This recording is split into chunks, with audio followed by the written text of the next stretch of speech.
Selamat sore semuanya, terima kasih atas kehadirannya masing-masing. Kita langsung ke inti masalah.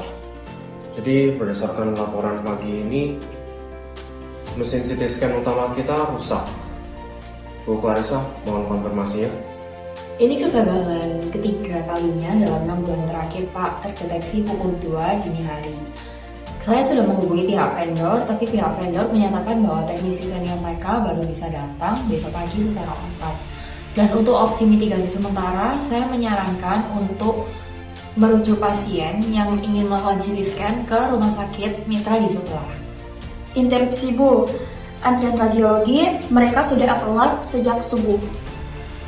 Menambahkan juga, situasi di ruang tunggu keluarga pasien mulai tidak kondusif, Pak. Komplain meningkat karena mereka sudah membayar evaluasi rutin, tetapi bertahan berjam-jam tanpa kejelasan. Izin melapor, Pak, atas nama Bapak Soeharto. Tim kami berhasil menyalakan mesinnya sekaligus menurunkan waktu downtime-nya pada jam 7 pagi tadi, Pak. Ini resikonya makin besar, Pak. Untuk kondisi hardware semakin tidak stabil dalam 6 bulan terakhir.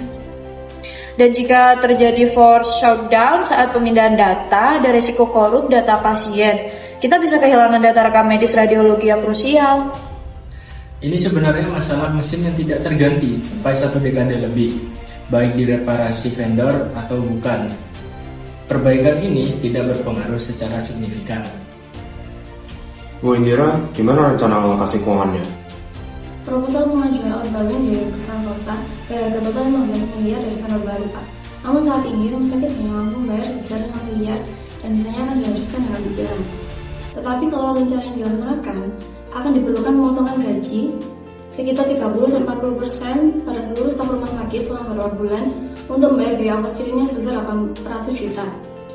Karena biaya kirim ini harus dibayarkan di depan sebelum alatnya bisa dikirim, Pak. Pak Ketua Komite, saya ingin menambahkan usulan. Fokus kita tetap pada keamanan pasien, dikarenakan menurut saya pergantian mesin ini sangatlah penting ya, karena kita harus mengganti mesin yang kuno dengan mesin yang baru. Usul untuk biayanya karena begitu besar, di sini saya mengajukan ide untuk melewati pinjol untuk pengajuan dananya, dan saya ada iklannya untuk Bapak lihat terlebih dahulu. Jika Bapak setuju bisa kita lanjutkan. Baik, ini Bapak untuk video iklannya. Halo, apa benar ada kami limitnya sampai 80 juta dan cicilan 12 bulan? Halo, selamat siang. Betul sekali, Pak. Limit biaya kami bisa sampai 80 juta dan bisa dicicil selama 12 bulan. Tapi ada kami resmi nggak ya? Tenang, Pak, karena ada kami sudah berizin dan diawasi oleh OJK. Oh, kalau gitu cara downloadnya gimana ya? Pastikan download ada kami di link yang tertera di bawah ini. Ditunggu pengajuannya ya. Anda serius? Saya kira penggunaan uang dari pinjaman online ini sah-sah saja selagi kita bisa membayarnya dan dengan niat yang baik, itu kita bisa sah-sah saja dan tidak ilegal. Apalagi ada kami itu adalah platform digital pinjaman online yang diawasi oleh OJK. Baik, terima kasih atas pendapatnya. Saya kira saran Bapak layak untuk dipertimbangkan. Dan begitu, siapa yang setuju dengan keputusan pemotongan gaji? Dan siapa yang setuju dengan keputusan penggunaan pinjaman online?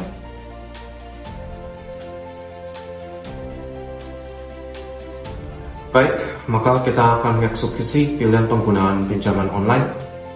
Dan saya ingin kalian untuk tetap optimis selagi kita menjalankan, mempertahankan, dan mengembangkan kualitas rumah sakit ini. Silakan mengajukan pertanyaan jika ada. Baik, Pak, kita percaya. Keputusan ini tentunya bukan keputusan yang mudah, mengingat adanya risiko bahwa kita tidak bisa melunasi utang. Namun setidaknya kita bisa memenuhi tujuan utama rumah sakit ini, yaitu menjaga kesehatan masyarakat, menjaga kesehatan pasien kita. Dan saya percaya ke depannya kita bisa melunasi utang tersebut. Dan seperti selalu, kita mengikuti moto Rumah Sakit Wijaya Kusuma Surabaya, bahwa kita harus selalu anggung mimbu linui. Mau apapun yang terjadi, kita harus selalu tumbuh dan berkembang menjadi lebih baik. Silakan bertanya lagi jika ada pertanyaan.